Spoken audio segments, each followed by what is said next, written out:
Hello and welcome to Annie's Short Stories. I hope you enjoy this story. I'm going to try and upload a new story each day.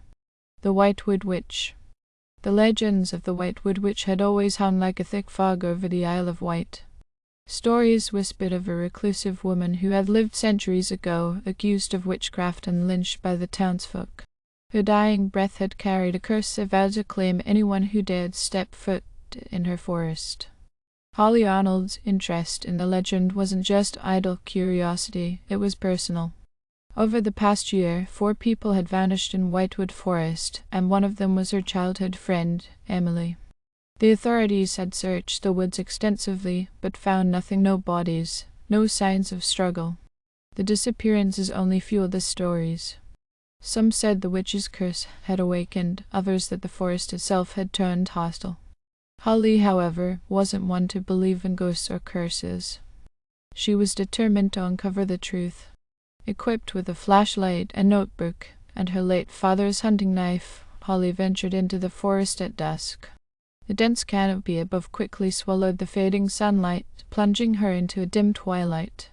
The air was damp, carrying the scent of moss and decaying leaves, and the only sounds were her boots crunching on the underbrush and the occasional rustle of unseen creatures. As Holly pressed deeper, the forest seemed to close in around her. The trees grew gnarled and twisted, their branches clawing at the sky like skeletal fingers. Her flashlight's beam danced over the bark, illuminating strange symbols carved into the trunks. They were unlike anything she'd ever seen, a chaotic blend of spirals, jagged lines, and unrecognizable script. She paused to sketch one of the symbols in her notebook, but a chill crept up her spine. She turned abruptly, shining her flashlight into the darkness. Nothing. Just the oppressive silence of the woods. Holly shook her head, trying to dismiss the unease settling over her. "Get it together, Holly," she muttered. The deeper she went, the stronger the sense of wrongness grew. The forest floor became soft and spongy, as though it had been soaked in blood. The trees whispered now, their creaks and groans forming almost human voices. The air grew colder, her breath misting before her. Then she saw it. A clearing bathed in pale, otherworldly light. At its center stood an ancient stone altar, overgrown with moss and vines. Surrounding the altar were crude effigies made of sticks and bones, their hollow eyes seeming to watch her. Holly approached cautiously, her heart hammering in her chest. On the altar lay objects, a locket, a shoe, a pair of glasses. Emily's glasses. Holly's stomach churned as she picked them up. She knew these were tokens of the vanished, offerings to whatever dark force inhabited this place. A sudden gust of wind howled through the clearing, extinguishing her flashlight. Panic surged as the darkness closed in, but before she could fumble for her spare batteries, a voice rang out. "Why have you come, trespasser?" The voice was raspy and layered. Holly froze, her hand tightening around the knife. From the shadows emerged a figure draped in tattered black robes, her face obscured by a veil of hair that writhed like living tendrils. Her bony hands clutched a staff topped with a skull, its hollow eyes glowing faintly. "I'm looking for my friend," Holly managed. She disappeared here. The witch tilted her head, her hair parting slightly to reveal a pail. "Your friend belongs to the forest now. This will you." Holly's instinct screamed at her to run. The witch raised her staff, and the symbols on the trees began to glow, casting eerie green light across the clearing. Shadows slithered from the trees, coalescing into humanoid forms with hollow eyes and gaping mouths. They reached for Holly, their touch icy and draining.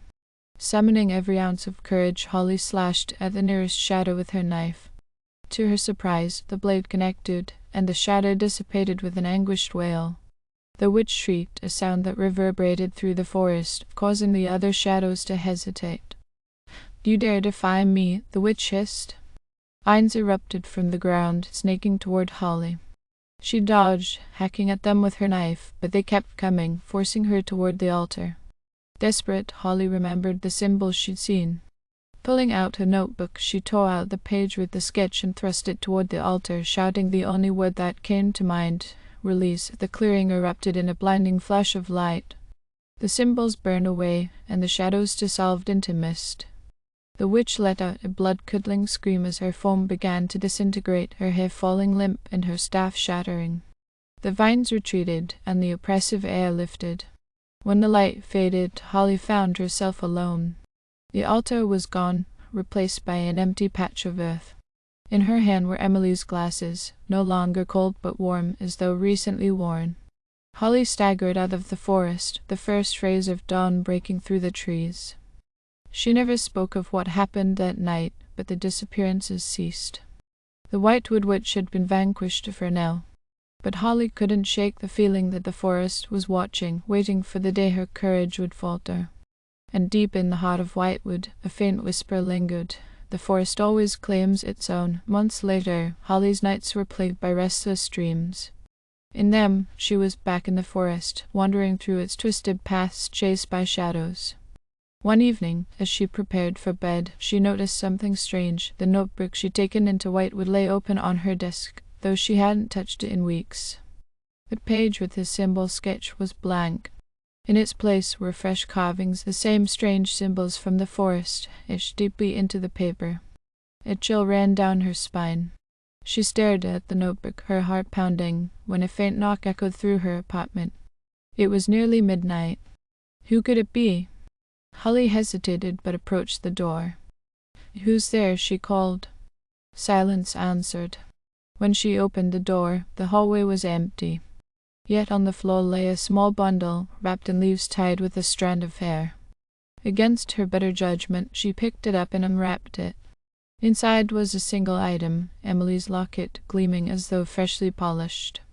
A faint, familiar whisper echoed in her ears. The forest always claims its own. Holly's blood ran cold. The witch might be gone, but the curse of Wightwood Forest was far from over. Thank you for listening. I hope you enjoyed this story. Please don't forget to like, and even better, like and subscribe. Thank you very much, and I hope you have had or have a great day.